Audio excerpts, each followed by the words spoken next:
Good afternoon everyone. आवाज़ clear है, सब कुछ क्लियर है तो प्लीज़ एक बार वाई टाइप कर दो।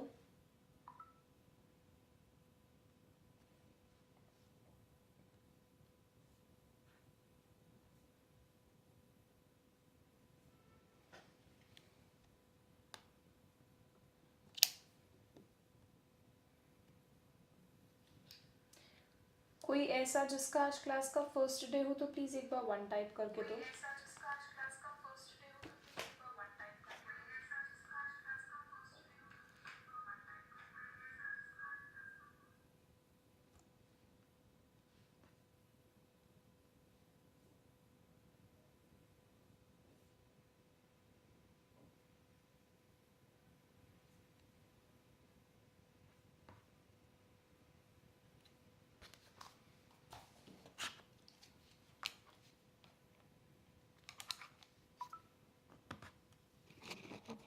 Just give me a second, बस सब कुछ सेट कर लो, फिर हम स्टार्ट करते हैं क्लास के साथ।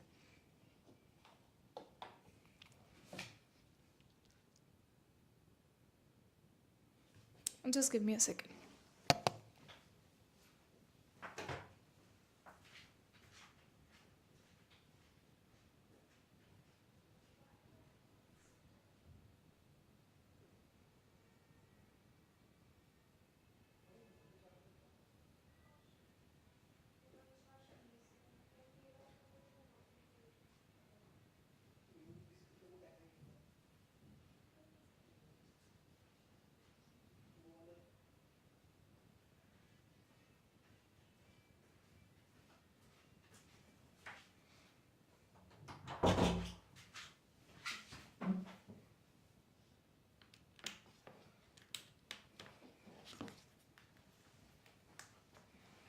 हेलो हेलो, आवाज़ आ रही है? एक क्लास में जो कंफर्मेशन दे दो, फिर क्लास को स्टार्ट करते हैं।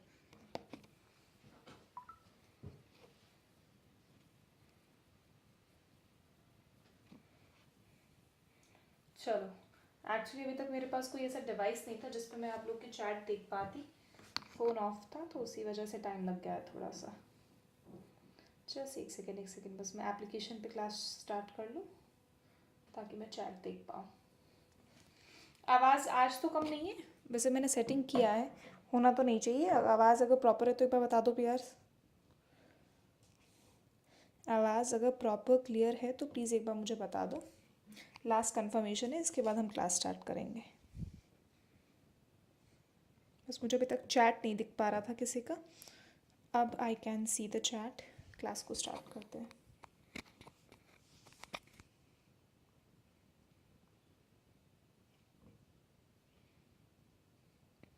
वीडियो यही है, आज ब्लैक स्क्रीन पे करेंगे, ग्रीन पे नहीं कर रहे हैं।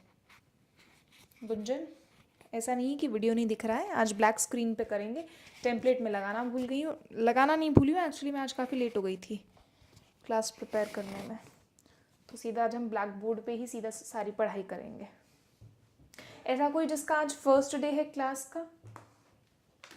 कोई ऐसा जिसका आज क्लास का फर्स्ट डे हो?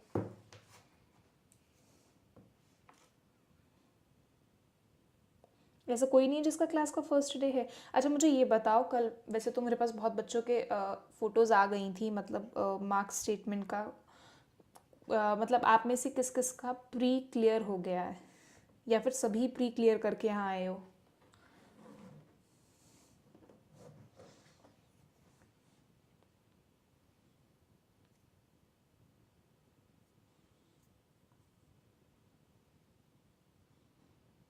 कल उत्कालिका का क्लियर हो गया है।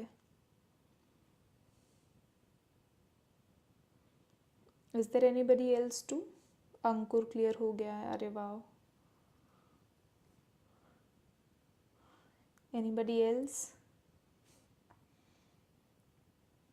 Clear from WB? Anubhav, West Bengal, okay ठीक है। जिसका हो गया आई गेस, दिन तो बहुत थोड़े ही रह गए होंगे, तो थोड़ा will have to gear up for the examination कि हम अच्छे से कर पाएँ। दिन बहुत कम है, एफर्ट्स थोड़े से ज़्यादा लगेंगे, लेकिन ऐसा कुछ भी नहीं है जो हम ना कर पाएँ। अभी तक देखो, मैं आपको बता देती हूँ कि आज तक अगर मैंने क्या करवा दिया है। सॉरी, ब्लैक है।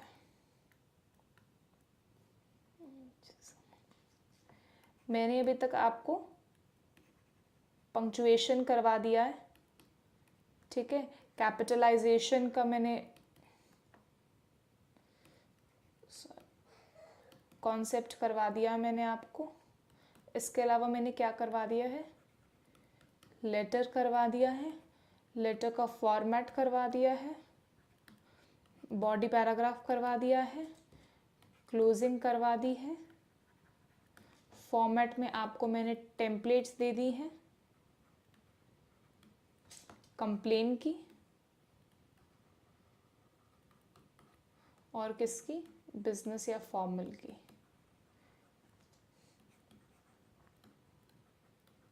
आई गेस सबका ये चीज़ें क्लियर होगी, इस पे अब कोई दोबारा डिस्कशन नहीं होगा। 8 to 10 क्वेश्चंस मैं करवा चुकी हूँ। बाकी आप क्या करोगे, सेल्फ करोगे, सेंड करोगे फोटो, कहाँ पर, on WhatsApp for checking.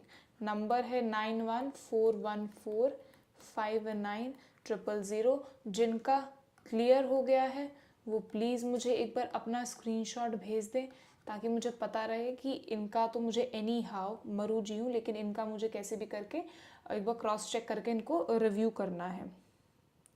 Ma'am कुछ टॉपिक सजेस्ट कर दीजिए। मैम इनफॉर्मल लेटर का फॉर्मेट, इनफॉर्मल का भी सेम रहता है, सेंडर्स एड्रेस, रिसीवर्स एड्रेस और फिर डियर, वो थोड़ा लिखने में वैसा इनफॉर्मल हो जाता है। Utkalika do not worry about it, हम थोड़ा सा गेयर अप होकर चलेंगे। तभी मैं कह रही हूँ कि जिनका विद इन 8 to 10 क्या 8 to 15 डेज में जिनका एग्ज़ाम है, प्लीज़ वो मुझे आज ही व्हाट्सएप पे मैसेज कर देना। मैं उनका एक सेपरेट ग्रुप बनाना चाह रही हूँ।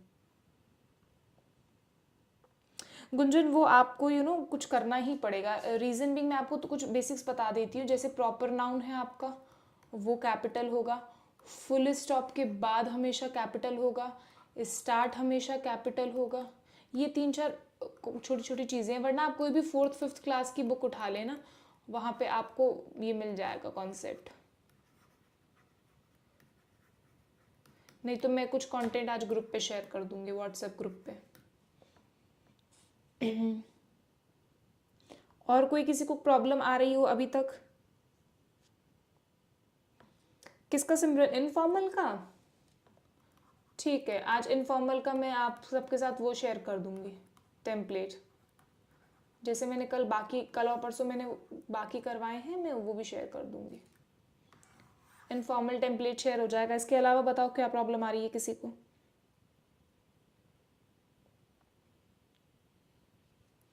इसके अलावा कोई प्रॉब्लम किसी को अभी तक जो हमने किया है तो प्लीज़ लेट मी नो, क्योंकि अब के बाद टाइम बहुत कम है, मुझे थोड़ा सा फास्ट करवाना पड़ेगा। कोई प्रॉब्लम नहीं है, लेटर्स में कोई प्रॉब्लम नहीं है किसी को? अरे वाह हिमांशु, दैट्स वेरी ग्रेट, बहुत अच्छा स्कोर है, तो ऑलमोस्ट आउट ऑफ आउट है। अच्छा, किसी और ने मॉक दिए हो और देखा हो कि क्या स्कोर आया? कोई और है ऐसा जिसने मॉक दिया हो?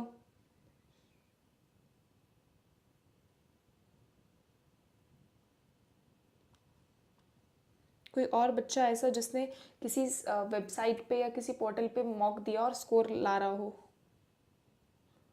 लेटर राइटिंग में 7 to 8 आते हैं। देखो शिल्पी, अंकुर, अगर 7 to 8 भी आ रहे हैं ना, तो वो 1 और 2 मार्क्स जो आपको बढ़ाने हैं, मैं आपको गारंटी से कह सकती हूँ कि कैसे आ सकता है। अपनी वोकेबुलरी और अच्छी डाल दो उसमें। जैसे ही वोकेबुलरी अच्छी डालो और 1-2 पंचुएशन मार्क्स अच्छे से डाल दो, वहाँ पे आपके नंबर्स बढ़ जाते हैं। उत्कालिका 4 to 6। उत्कालिका, मुझे आप ना आप किस नाम से हो? मुझे एक्चुअली ना बच्चों का नाम नहीं पता है। व्हाट्सएप पे तो मेरे पास मैसेजेस आ जाते हैं सबके, बट जिसका लाइक व्हाट्सएप पे जिस नाम से उन्होंने अकाउंट बनाया हुआ है उसी नाम से मेरे पास सेव है। तो आई गेस उत्कालिका आपका आप ही के नाम से तो शायद व्हाट्सएप नहीं है, बट आप मुझे ना अपना नाम एक बार व्हाट्सएप कर देना कि मैम ये मेरा अकाउंट है, मैं चेक कर लूँगी। शिम्पी एंड अंकुर, प्लीज़ तुम ये थोड़ा सा ध्यान रखो, 1-2 तो पंचुएशन का प्लीज़ ज़्यादा से ज़्यादा डालने की कोशिश करो। सेकंड, आपका जो बॉडी पैराग्राफ है उसको 2-3 पार्ट्स में सेपरेट करने की कोशिश करो। थर्ड, उसमें वोकेबुलरी प्लीज़ अच्छी डालो। जैसे ही तुम वर्ड्स अच्छे डालोगे ये 8 कब 9 9:30 बन जाएंगे और कोई वो नहीं है। And Himanshu you also please, जो भी आप लिख रहे हो ना, अगर आपका अच्छा स्कोर आ रहा है तो उसको एक बार ना ग्रुप में डाल दो ताकि बाकी बच्चे भी उसको रीड कर पाए। ठीक है, is that clear to all of you?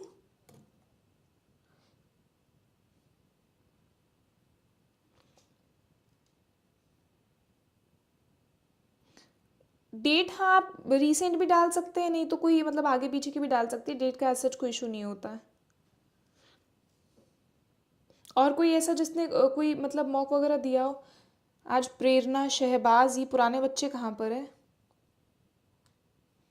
बच्चे आज जुड़े नहीं हैं अभी तक, ऑलमोस्ट डेली आने वाले स्टूडेंट्स हैं ये।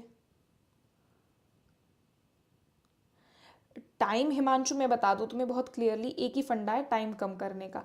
ज़्यादा से ज़्यादा प्रैक्टिस करोगे ना, तुम्हारी लेटर्स की जो फटाफट फॉर्मेट टाइपिंग है वो कम होगी, क्योंकि फॉर्मेट तुम्हें पता होगा फटाक से कैसे लिखना है, सब्जेक्ट कैसे देना है, स्टार्ट कैसे करना है, क्लोज कैसे करना है।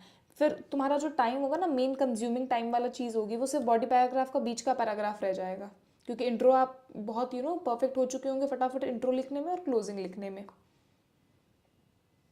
प्रतीक्षा प्लीज़ दो, अभी वो टाइम आ गया जहाँ पर आपको मॉक देने पड़ेंगे 2 से 3 एटलीस्ट। किसी का ऐसा अभी इशू आ रहा है इस लास्ट मोमेंट पे कि टाइपिंग में देर लग रही हो?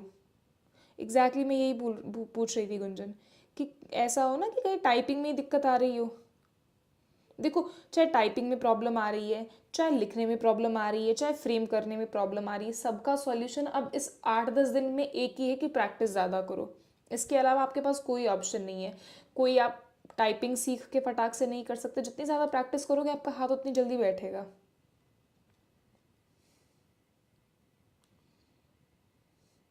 चलिए अब क्लास को स्टार्ट करते हैं। आई गेस सबके डाउट्स क्लियर है। स्टिल किसी का कोई डाउट है तो प्लीज़ मुझे कमेंट सेक्शन में लिख दे, मैं उसको टैकल कर लूँगी।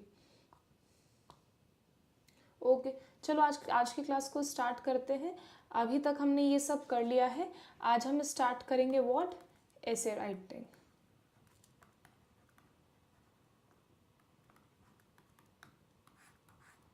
अब देखो, ऐसे हम जो मेन पढ़ते हैं, अब ऐसे तो बहुत होते हैं, रिफ्लेक्टिव होता है, डेफिनेशन होती है, बहुत होते हैं, क्रिटिकल होता है। बट हमें क्या करना है, हमें इन सब पे ध्यान नहीं देना, हमें 2-3 मेन मेन पढ़ने हैं। मुझे किसी का चैट नहीं दिख रहा आगे का, इट्स ओके। हमें क्या करना है, अब हमारे पास टाइम कम है तो हम क्या पढ़ेंगे कि क्या इम्पॉर्टेंट है। जैसे ही हम इम्पॉर्टेंट पढ़ना स्टार्ट करेंगे, चीज़ें अपने आप में क्लियर होती रहेंगी। जैसा देखो, एक सबसे इम्पॉर्टेंट जो सबसे ज़्यादा आता है दैट इज़ परसुएसिव। इसको परसुएसिव कह दो, आर्ग्यूमेंटेटिव कह दो, ये बहुत आता है। इसके अलावा जो देखने को मिल जाता है वो है कॉज एंड इफेक्ट। ठीक है, जो सबसे ज़्यादा देखने को मिलता है दैट इज़ एक्सपोजिटरी। नाम से तुम्हें कुछ लेना देना नहीं है, इसमें आगे डिफरेंस क्या होगा वो समझना आप लोग के लिए ज़रूरी है। ये मैं क्यों कह रही हूँ कि सबसे ज़्यादा आता है, इसमें क्या होता है, आपको एक टॉपिक दिया जाएगा, जैसे कि मान low impact of technology on education,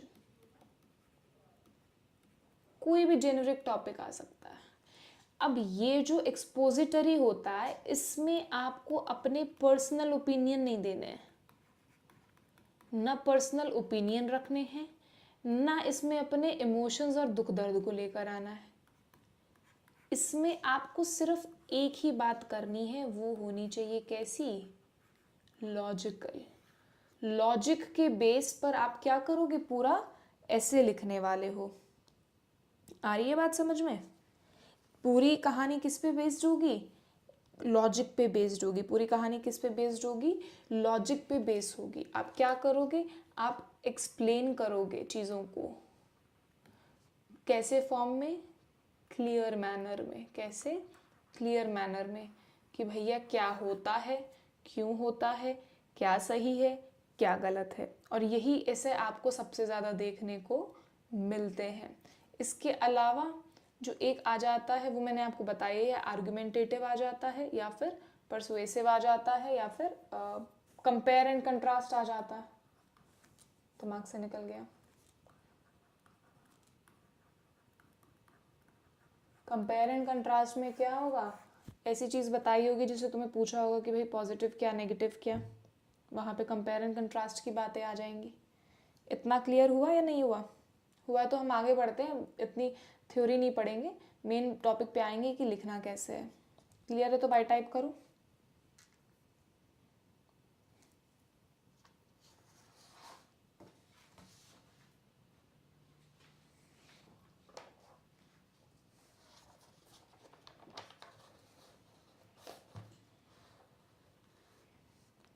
अब हम देखेंगे हाउ टू राइट एन ऐसे। ये बहुत इम्पॉर्टेंट है। जैसे मैंने तुम लोग को वो दिया था कल टेम्पलेट, वैसे ही आज मैं एक टेम्पलेट बता दूंगी ऐसे लिखने की। आई बात क्लियर? अब देखो, पहला पॉइंट जो ध्यान रखने वाला है वो है understand the topic. Understand the topic. इसमें अब तुम्हें कोई क्या करना होगा, इसमें तुम्हें सबसे समझने वाली चीज़ ये होगी कि जो क्वेश्चन गिवन है उसमें क्या लिखा है, डिस्क्राइब करने का लिखा है, क्या लिखा है, कंपेयर करने का लिखा है किसी सिचुएशन को, या फिर एनालाइज करने का लिखा है। सबसे पहला पार्ट तो यही स्टार्ट हो जाता है कि क्वेश्चन में पूछा क्या गया है, उसी बेसिस पे तुम अपना ऐसे लिखने वाले हो। फिर दूसरी बात क्या आएगी, तुम इंफॉर्मेशन गैदर करोगे कि तुम्हें उसमें लिखना क्या है, नोट्स बनाओगे। पहले रफली नोट्स बनाते जाओ, तुम्हें नहीं फर्क कौन सा पॉइंट आगे कौन सा पीछे। जब तुम्हें लगे कि 8 से 10 पॉइंट्स इंपॉर्टेंट बन गए हैं, हमारे पास मैटर की बेस लाइन आ गई है, उसके बाद उसको ऑर्गेनाइज करो। ये तुम सीधा एग्जाम में इतना लंबा करोगे तो मेरी ये बहुत टाइम टेकिंग चीज़ हो जाएगी। लेकिन अब 8-10 दिन तुम डेली 2-3 प्रैक्टिस करते रहोगे तो तुम्हें इतना डिफिकल्ट नहीं लगेगा। ऑर्गेनाइज करो कि कौन सा पहले लिखना है, कौन सा बाद में लिखना है। अब अगर कोई आर्गुमेंटेटिव है या कोई भी है व्हाट्सोएवर, तो तुम ये देखो कि उसमें तुम एग्जाम्पल्स क्या डाल सकते हो। हर बात को एग्जाम्पल से समझाने की कोशिश करो कि ऐसा नहीं होगा तो ऐसा हो जाएगा या ऐसा केस हो सकता है। और वो एग्जाम्पल क्या होना चाहिए, रिलेटेबल होना चाहिए। कैसा होना चाहिए, रिलेटेबल होना चाहिए। जब ये काम तुम्हारा हो जाए फिर क्या बनेगी तुम्हारी, फिर तुम्हारी बन जाएगी आउटलाइन। क्या बन जाएगी तुम्हारी, आउटलाइन। और ये आउटलाइन कहाँ हेल्प करेगी तुम्हें, पूरे उसको लिखने में। इतनी बात आई समझ में? थोड़ा सा तुम्हें आज लग रहा होगा कि बहुत थ्योरी थ्योरी कर रहे हैं, बट जब क्वेश्चंस पे आएंगे तब तुम्हें रियलाइज होगा कि ये चीज़ें बहुत हेल्पफुल है। इतना क्लियर है तो CL टाइप करो।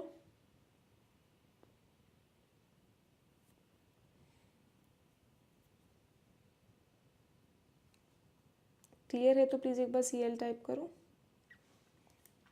अब देखो, इंट्रो को हम, आउटलाइन को हम 3 पार्ट में बांट देते हैं। पहला है हमारा इंट्रोडक्शन, फिर आता है हमारा बॉडी पैराग्राफ, फिर आता है कंक्लूजन। एक ऐसी चीज़ जो बहुत इम्पॉर्टेंट है सीखनी, दैट इज़ पैराफ्रेजिंग। पैराफ्रेजिंग से मेरा क्या मतलब है, तुम्हें क्वेश्चन कोई भी व्हाट्सोएवर क्वेश्चन दिया है, सेम बात को तुम्हें लिखना है लेकिन अलग शब्दों में। किस में, अलग शब्दों में लिखना है। बात का मतलब सेम होना चाहिए, बात एग्जैक्ट होनी चाहिए, बट वर्ड्स रिपीट नहीं होने चाहिए। जो क्वेश्चन में गिवन है वो वर्ड्स डिफरेंट होने चाहिए as compared to what you are writing in your essay. ठीक है, इसको बोलते हैं पैराफ्रेजिंग।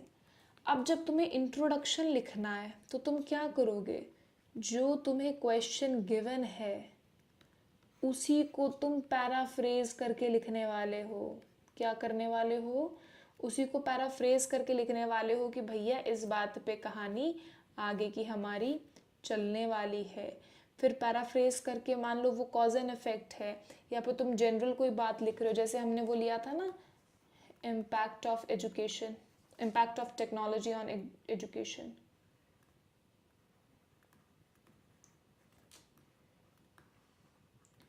अच्छा, मुझे ये वाली जो लाइन है, impact of technology on education, इसको अपनी भाषा में कोई और वर्ड्स के साथ लिख के दिखाओ।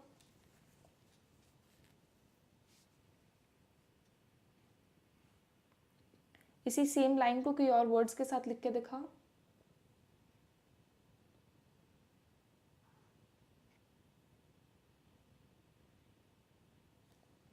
Impact of technology on education को कोई और मतलब टाइटल में लिख के दिखाओ, लेकिन मतलब सेम होना चाहिए। टाइटल नहीं चाहिए, एक पूरी लाइन भी लिख सकते हो, लिखने की कोशिश करो। नहीं, इफेक्ट ऑफ एजुकेशन नहीं होगा।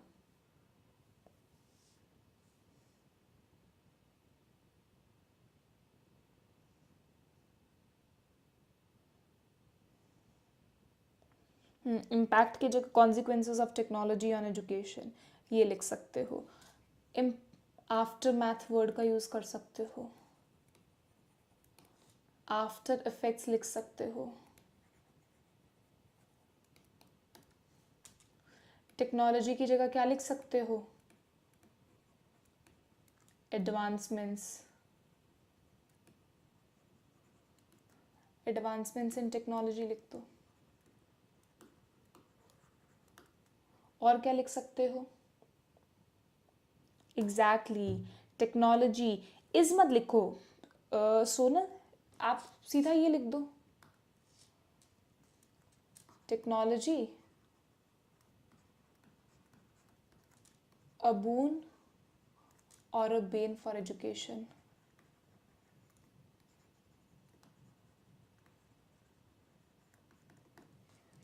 ये बहुत अच्छी लाइन है। और तो ये वाला काम, इसको क्या बोलते हैं? पैराफ्रेजिंग बोलते हैं। क्या बोलते हैं? पैराफ्रेजिंग।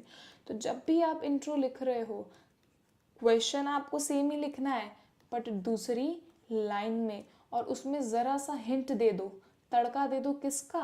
आगे की कहानी का, कि आप क्या डिस्कस करने वाले हो। आई बात समझ में? और फिर आ जाओ अपने बॉडी पैराग्राफ पे। किस पे आ जाओ? बॉडी पैराग्राफ पे आ जाओ।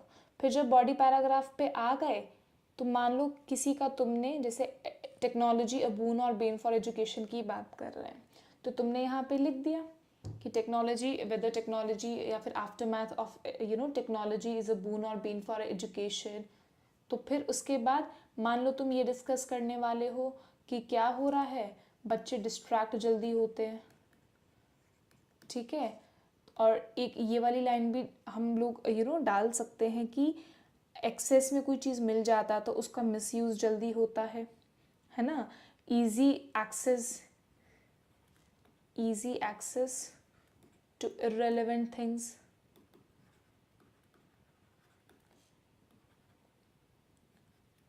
इररेलेवेंट की जगह क्या यूज़ कर सकते हो? अननेसेसरी, अनइम्पॉर्टेंट, ऐसे वर्ड्स करके अपनी बात लिखो और इसका हिंट दे दो कि यहाँ पे तुम आगे क्या डिस्कस करने वाले हो। फिर जब तुम बॉडी पैराग्राफ में आ रहे हो तो स्टार्ट करके पहले अपना पॉइंट लिखो कि स्टूडेंट्स को क्या है, इजी एक्सेस है इररेलेवेंट चीज़ों का। और फिर लिखो क्या? एग्जाम्पल, इसी पॉइंट का एग्जाम्पल, कि जब बच्चे पढ़ रहे होते हैं, एड्स आती हैं एप्लीकेशंस में, तो वो बच्चों को कहीं और ले जाता है, ठीक है। अब जो कुकी सिस्टम है वो क्या करता है, वो उतनी एक्सेस नहीं कर पाता है एज ग्रुप को, तो वो तो कोई भी आपकी रेलेवेंट एड्स, अब वो जो डिवाइस है वो सिर्फ बच्चा तो यूज़ कर नहीं रहा है, सब यूज़ कर रहे हैं, तो वो कुकी सिस्टम से क्या होगा, बच्चों के पास अनवांटेड चीज़ें आ जाएंगी जो शायद हम पेरेंट उसको दिखाने में अवॉइड कर रहा हो, तो वो पॉइंट लिख सकते हो। फिर इसका जो इम्पैक्ट का सेकेंड पॉइंट लिखो, फिर एग्जाम्पल दो, फिर थर्ड पॉइंट लिखो, फिर एग्जाम्पल दो, और यहाँ पे तुम्हारा बॉडी पैराग्राफ क्या हो जाएगा? कंप्लीट हो जाएगा। और फिर बारी आएगी किसकी, कंक्लूजन की। किसकी आएगी, कंक्लूजन की। अब कंक्लूजन में तुम्हें क्या करना है, तुम्हें इसका पूरे का क्या लिखना है, समरी लिखना है। क्या लिखना है, समरी लिखना है कि तुमने इसमें पूरी बात क्या कही है बॉडी पैराग्राफ में, और क्या करना है, वापस से टॉपिक को पैराफ्रेज करना है कि टॉपिक किस बारे में था, उस पे तुमने अपनी क्या टिप्पणी दी, तुम्हारा क्या मानना है, वो तुम्हारा क्या हो जाएगा, कंक्लूजन हो जाएगा। इतनी बात समझ में आई। और ऐसे ही तुम्हारा स्टार्ट से लेके एंड तक क्या हो जाएगा, टॉपिक खत्म होगा, ऐसे खत्म होगा।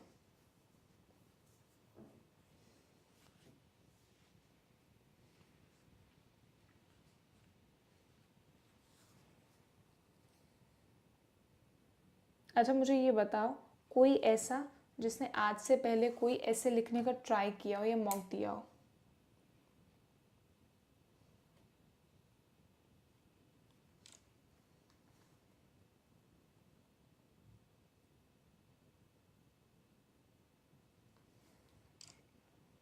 कोई ऐसा जिसने अभी रिसेंटली कोई ऐसे लिखा हो या मॉक दिया हो।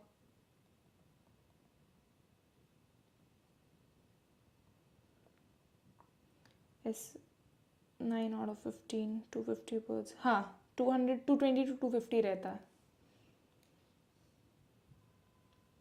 अब देखो मेरे पास करवाने के लिए ना इस ऐसे में दो ऑप्शंस है, मैं तुम्हें दोनों ऑप्शंस बता देती हूँ।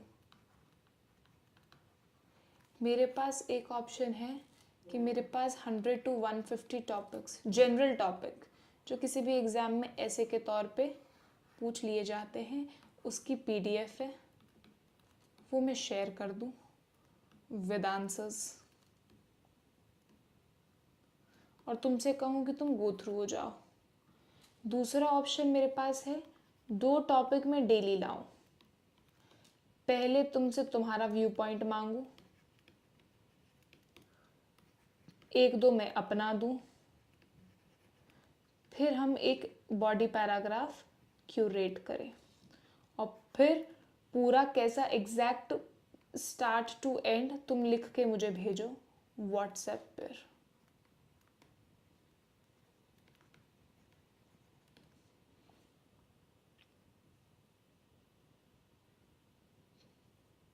तो बता दो क्या करना है। पर हाँ इसमें तुम लोग को बराबर मेहनत करनी पड़ेगी, ये मैं तुम्हें बहुत पहले ही क्लियर कर देती हूँ। नहीं तो हम ये भी कर सकते हैं कि जो मैंने तुम्हें पीडीएफ शेयर करी है, मैं एक दिन पहले तुम्हें बता दूँ कि कल हम इस टॉपिक को करने वाले हैं, पहले ही मैं तुम्हें दो पैसेज के क्वेश्चंस और विद आंसर्स शेयर कर दूँ, और फिर तुमसे कहूँ to write it in your own way. ये भी कर सकते हैं। ठीक है ऐसा करते हैं, पीडीएफ दे देती हूँ, इसको तुम रीड करो, उसमें से कोई रैंडम दो टॉपिक्स हम डेली उठाएंगे, उसको डिस्कस करेंगे, और फिर तुम्हें लिखने को कहूँगी और तुम मुझे व्हाट्सएप पे शेयर करोगे। इससे क्या होगा, हम तो दो ही कर रहे हैं, लेकिन अगर तुम्हारे पास एक्स्ट्रा टाइम है तो तुम बाकी कर पाओगे, है ना। ये मेरे हिसाब से बेस्ट रहेगा।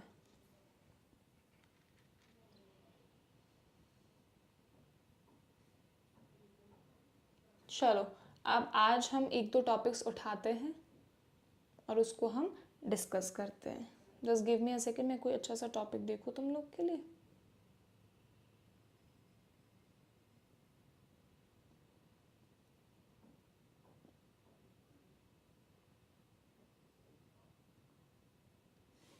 चलो ये लिखो,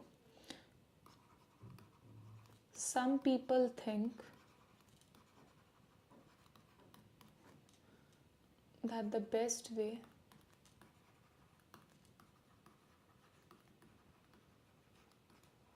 to increase road safety is to increase the minimum age minimum legal age for driving cars or riding motorcycles.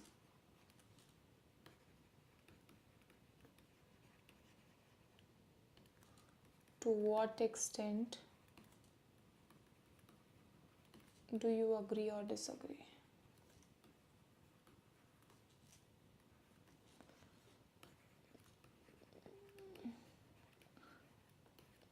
चलो, इस पे मुझे 4 से 5 पॉइंट हर बच्चा बताएगा.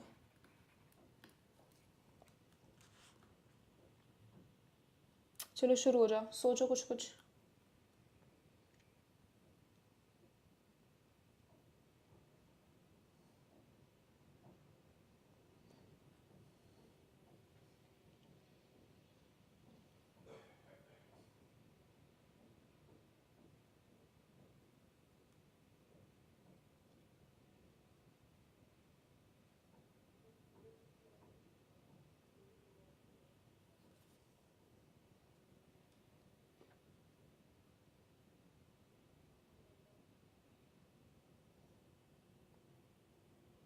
हाँ, उसमें तो वो तुम्हारा अग्री डिसअग्री मांग रहा है ना.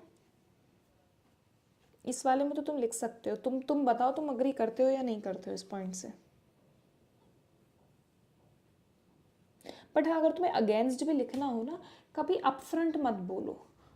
You can say like, to some extent I agree, but I believe that there are best options या बेस्ट मेजर्स या सर्टेन बेटर ऑप्शंस. बेटर वो तो वो उस तरीके से तुम पॉजिटिवली उसको बात को कहोगे. बहुत अपफ्रंट नेगेटिव नहीं हो जाओगे कि अरे मैं तो इस बात को एग्री नहीं करता हूँ.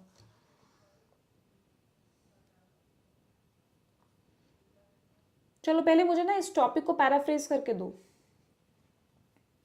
जैसे इसमें सम पीपल लिखा है, तो सम पीपल पीपल की जगह तुम क्या यूज कर सकते हो, मुझे ये बताओ. पीपल की जगह क्या वर्ड यूज कर सकते हैं.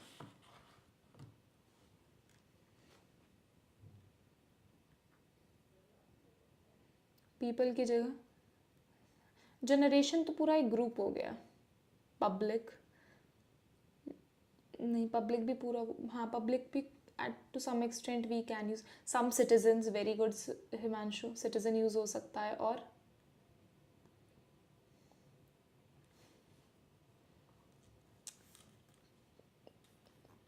इंडिविजुअल्स. थिंक की जगह क्या लिख सकते हो. थिंक की जगह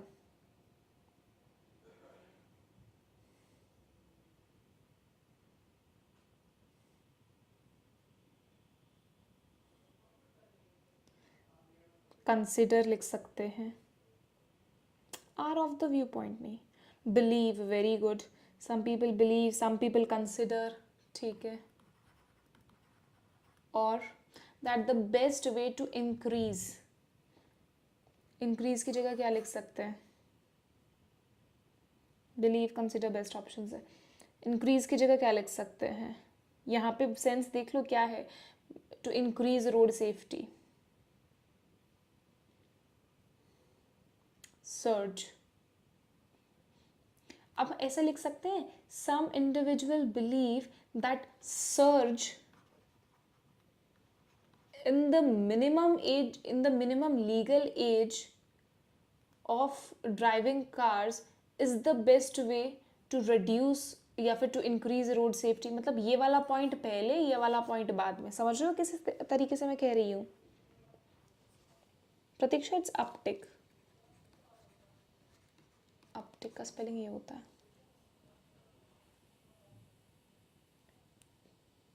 कर सकते हैं दैट सम इंडिविजुअल्स बिलीव कि raising the minimum legal age for driving cars is the most effective method. Best की जगह हम क्या लिख सकते हैं. इफेक्टिव लिख सकते हैं. वे की जगह क्या लिख सकते हैं. मेथड लिख सकते हैं. अप्रोप्रिएट. हाँ, अप्रोप्रिएट. और is an appropriate method. Measure, very good. कल इस मेजर की जगह मैंने तुम्हें 5-7 वर्ड्स और बताए थे, मुझे जल्दी से बताओ मेजर्स के। मूव्स, स्टेप्स और एफर्ट्स, मीन्स, बहुत वर्ड्स बताए थे मेजर्स के तो मैंने। इनिशिएटिव्स। अब क्या तुम्हें थोड़ी थोड़ी बात दिमाग में आ रही होगी कि पैराफ्रेज करते कैसे हैं?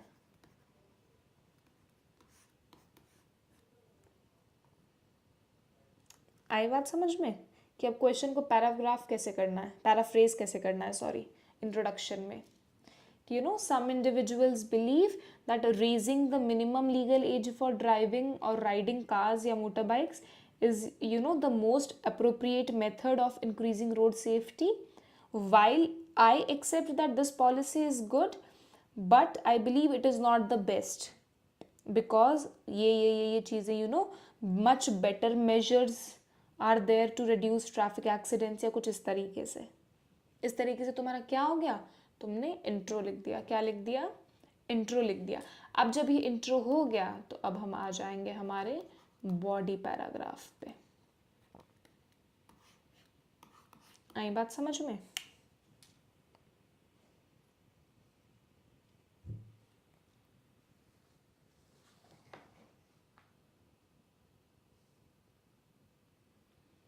अब बताओ ये वाली चीज़ अच्छी है या नहीं है?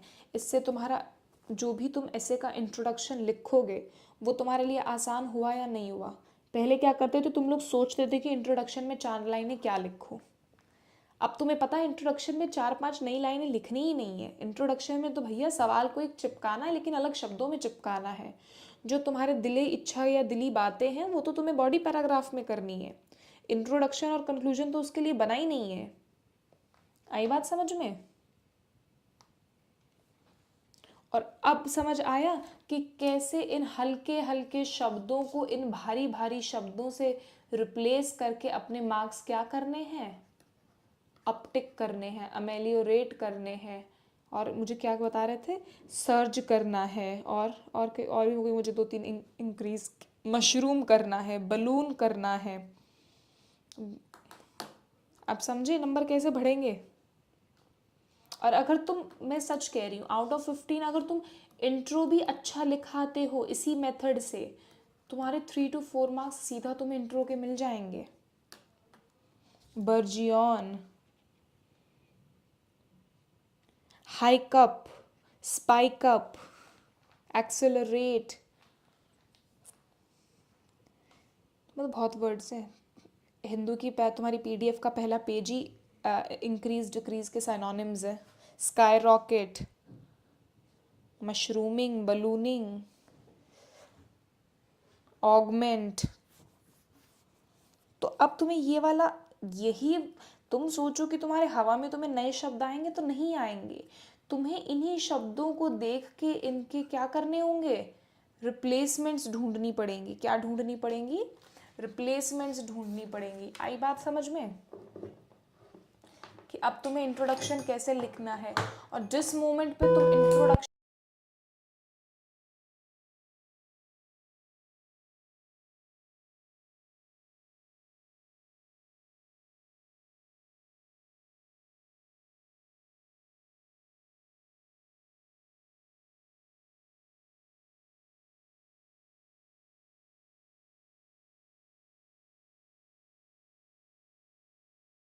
होगी आवाज़।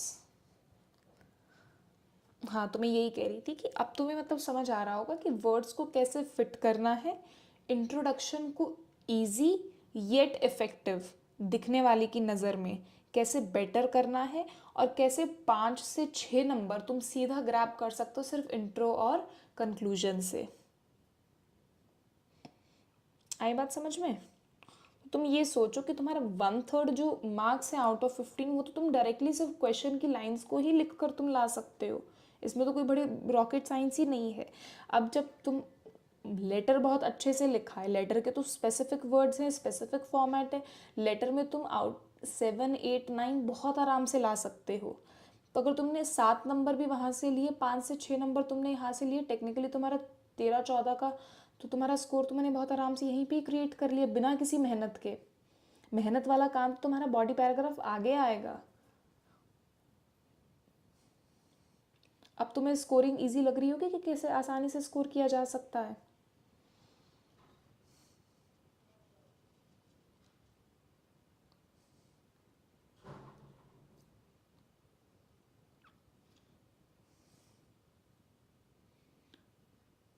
मुझे कोई बीच में मैसेजेस दिखने बंद हो जा रहे हैं, पता नहीं क्यों। चलो लेट्स मूव अहेड। अब क्या होगा, ऐसे ही सिमिलरली तुम्हें क्या करना होगा, कंक्लूजन अपना लिखना होगा।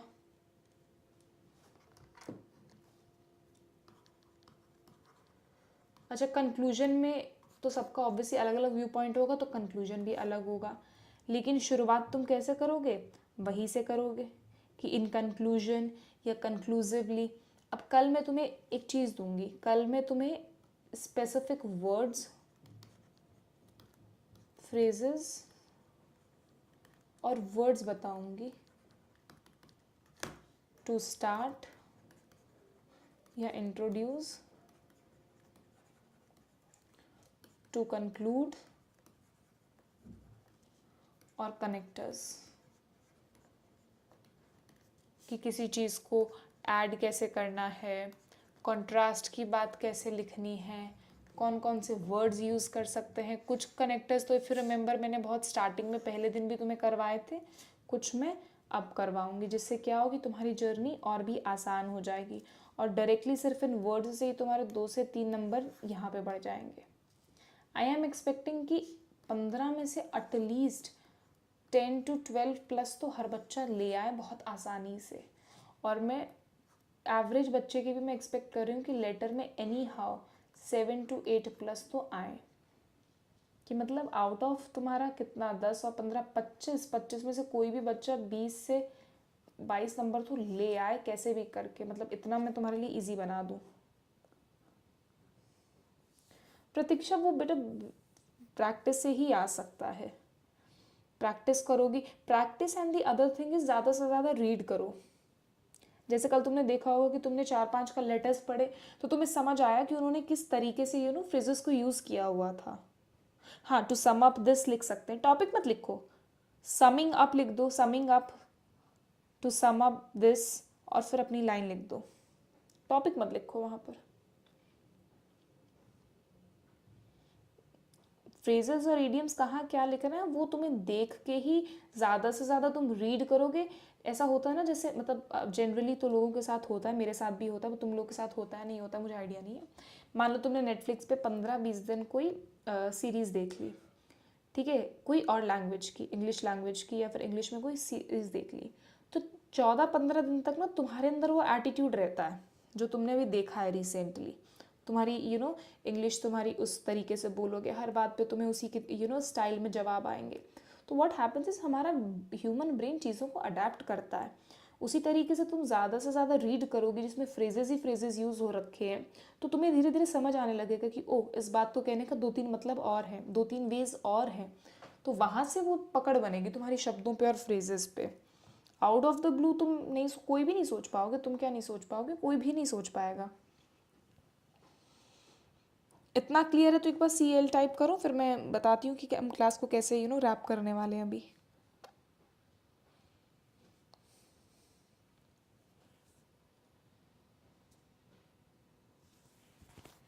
ठीक है, अब कल का काम सुन लो। एटलीस्ट 4 से 5 लेटर्स अच्छे लेवल के, लेवल जिनका थोड़ा हाई हो, उसको तुम क्या करोगे, रीड करोगे, 2 लेटर लिखोगे, जिसमें से एक तो इन 5 में से ही एक टॉपिक पर हो, जो दूसरा हो वो कोई न्यू टॉपिक हो। आई बात समझ में? 4 से 5 लेटर रीड करने हैं अच्छे लेवल के, उसमें से किसी एक टॉपिक पे खुद से लिखने की कोशिश करनी है, और एक कोई नया टॉपिक उठा के उस पर लिखने की कोशिश करनी है। मुश्किल से आधे घंटे का काम है, 15-20 मिनट में तुम इसको पढ़ लोगे और फिर 10-15 मिनट में 2 लिख दोगे। एक तो क्योंकि पढ़ा हुआ ही होगा तो जल्दी आइडियाज़ आ जाएंगे, फटाफट लिख लोगे। इसमें थोड़े आइडियाज़ खुद क्रिएट करोगे और दोबारा लिखने की कोशिश करोगे। मैंने कल वाली क्लास की एनोटेटेड पीडीएफ और दूसरी पीडीएफ शायद दोनों शेयर कर दी है, if I am not wrong.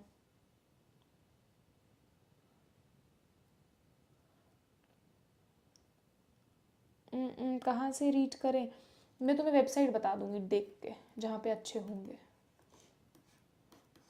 नहीं तो किसी का भी बहन या भाई 9th या 10th में पढ़ता है तो 2-3 अच्छी अच्छी बुक्स आती हैं, एग्ज़ाम आइडिया आती है, 1-2 और आती हैं, मैं देख के बता दूंगी, वहाँ से रीड कर लो, उसमें भी बहुत अच्छे लेवल के दिए होते हैं। ठीक है, ये तो हो गए लेटर की। अब बात कर लो ऐसे की। मैं भेजने वाली हूँ पीडीएफ, उस पीडीएफ में होंगे एटलीस्ट 50 to 70 ऐसे, जिसको जहाँ से पढ़ने का मन हो वहाँ से शुरू कर लेना, 2 से 3 रीड करना, आउट ऑफ देम किसी एक पे रीराइट इट, खुद लिखने की कोशिश करना अपने शब्दों में। ये तुम्हारा होमवर्क है। रीडिंग का काम ज़्यादा है, लिखने का कम है। टेक्निकली अगर तुम 5 और 3 8 रीड कर रहे हो तो उसमें से सिर्फ 3 लिखने हैं, जिसमें से 2 लेटर हैं और 1 ऐसे लिखना है। आई बात समझ में? जितना रीड करोगे उतने ज़्यादा आइडियाज़ जनरेट करने का फ्लो का तुम्हारा बेटर होगा। बट हाँ, फालतू चीज़ें रीड नहीं करनी कि अरे इंग्लिश की नॉवल लेके बैठ गए, इंग्लिश की कोई किताब लेके बैठ गए। पढ़ना रेलेवेंट है, जो तुम्हारे एग्जाम में आने वाला है। आई बात समझ में? क्लास को आज यहीं रैप करते हैं। आई होप आप सबको पसंद आया होगा, कुछ नया सीखने को मिला होगा, बेटर विजन आया होगा चीज़ों को लिखने का, कॉम्प्रिहेंड करने का। मैम टेम्पलेट ग्रुप में शेयर कर दीजिएगा इनफॉर्मल। हाँ, इनफॉर्मल का आज मैं कर दूँगी, मैं भी नोट कर लेती हूँ अपनी डायरी में, आज कर दूँगी मैं। बस 1-2 चीज़ें जो छोटी छोटी मैंने समझाई है, इंट्रो और कंक्लूजन में और लेटर में अपने मार्क्स मत कटने देना, बहुत आसानी से तुम्हारे बहुत अच्छे नंबर आ सकते हैं। अब बॉडी पैराग्राफ को इफ़ेक्टिव कैसे लिखना है वो हम आगे की 2 क्लास में करेंगे। अच्छा, मुझे ये बताओ, how many of you are interested कि आइदर बाय टुमारो और मंडे हम क्लासेस जो हैं वो जूम पे लें? उससे क्या होगा, मैं आपका भी पॉइंट ऑफ व्यू जान पाऊंगी किसी भी ऐसे के ऊपर कि आपकी क्या पॉइंट ऑफ व्यूज़ है या उसको हम कैसे लिख सकते हैं। कल हो सकता है देयर इज़ अ चांस कि क्लास नहीं हो, मैं श्योर नहीं हूँ। सैटरडे है तो हो सकता है हो सकता है नहीं हो। अगर नहीं होगी तो क्वेश्चंस आपके साथ ग्रुप में शेयर कर दिए जाएंगे, जिससे आपकी प्रैक्टिस ना रुके। होगी तो फिर कोई प्रॉब्लम ही नहीं है। बबीता, मैं अभी तक मेरे को उस पर ग्रुप मतलब एप्लीकेशन पे पीडीएफ डालना नहीं आया है, तो एज ऑफ नाउ तो मैं ग्रुप पे ही डालूंगी। जैसे टेक्निकल टीम दोबारा बैठ जाएगी या अनुभव सर अवेलेबल हो जाएंगे तो मैं उसको एप्लीकेशन पे डलवा दूंगी सभी पीडीएफ को।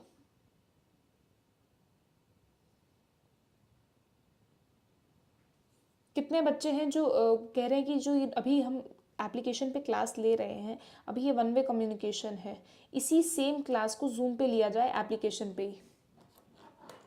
प्रतीक्षा और कोई? उत्कालिका, क्योंकि मैं ये नहीं चाह रही कि मैं तुम्हारे कहने पे जूम पे लूँ और सामने से कोई बोलने वाला हो ना और मैं ही बोलती रह जाऊँ, क्योंकि फिर ऐसा ही केस है तो फिर इसमें ही क्या प्रॉब्लम है। फिर तो जैसे चल रही है वैसे ही चलने दो, but you'll have to be prepared for it कि ठीक है आप भी अपने सामने से पॉइंट्स देंगे कि क्या लिखना चाहिए, कैसे लिखना चाहिए।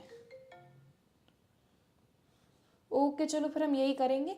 कल से जो क्लास होगी, कल से या मंडे से हम लोग जूम पे कंटिन्यू करेंगे और फिर उसी हिसाब से क्लास को आगे बढ़ाएंगे। आने वाले 3 से 4 दिन हम मेरे तरफ से प्रैक्टिस करेंगे, मैं इनपुट ज़्यादा दूंगी, आपका इनपुट मैं कम लूँगी। लेकिन उसके बाद के जो 1 हफ्ता होगा उस पर सारा का सारा इनपुट आपका रहेगा, मेरा कम से कम योगदान रहेगा। मेरा योगदान रहेगा गलती पकड़ना और उसको गाइड करना। That is it. ठीक है, आई होप क्लास पसंद आया होगा आप लोग को, कुछ नया सीखने को मिला होगा, इम्प्रोवाइज आप कर रहे होंगे, प्रैक्टिस आपकी चल रही होगी। Bye bye, good night to all of you.